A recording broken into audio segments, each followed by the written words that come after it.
Tensions in West Asia continue to rise. The Israeli army has launched strikes next to the Syrian presidential palace and also targeted places near the Syrian army and defense ministry headquarters.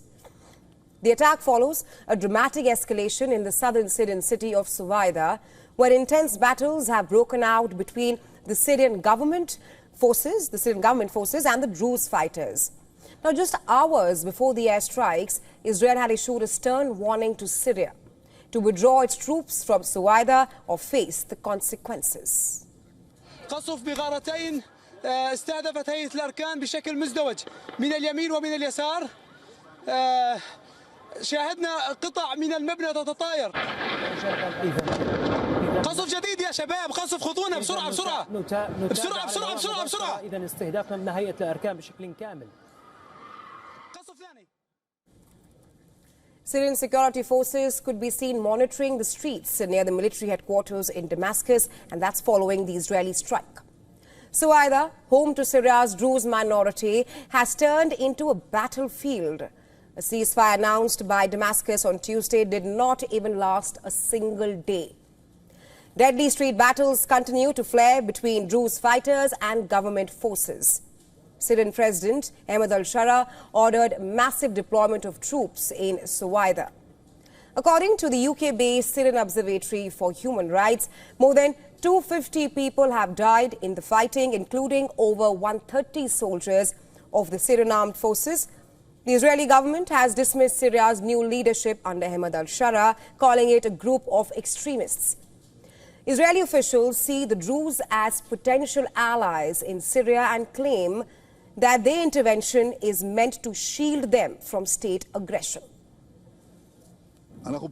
We have an obligation to maintain the southwestern region of Syria as a demilitarized zone bordering Israel.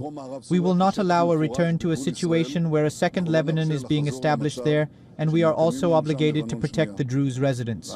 We are doing this through intense operations.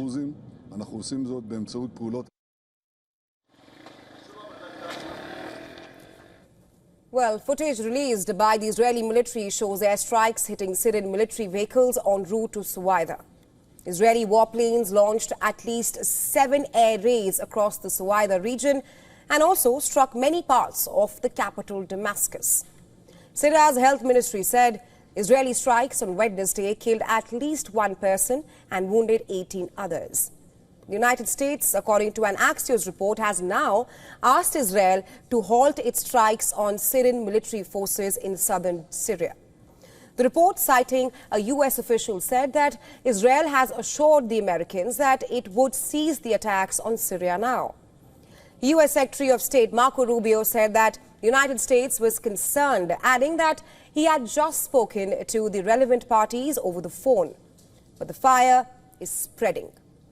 Many Israeli Druze could be seen breaching the Israeli-Syria border fence in the Golan Heights, crossing into Syrian territory. The IDF attempted to stop the breach by firing flashbangs and tear gas. Fires broke out in open fields as crowds surged across the frontier. Netanyahu urged the Druze community not to enter Syria. The Druze citizens of Israel, the situation in Suwaida, the situation in southwestern Syria is very serious. The IDF is operating, the Air Force is operating, other forces are operating. We are acting to save our Druze brothers and to eliminate the regime's gangs. And now I have one request from you. You are citizens of Israel. Do not cross the border. You are endangering your lives.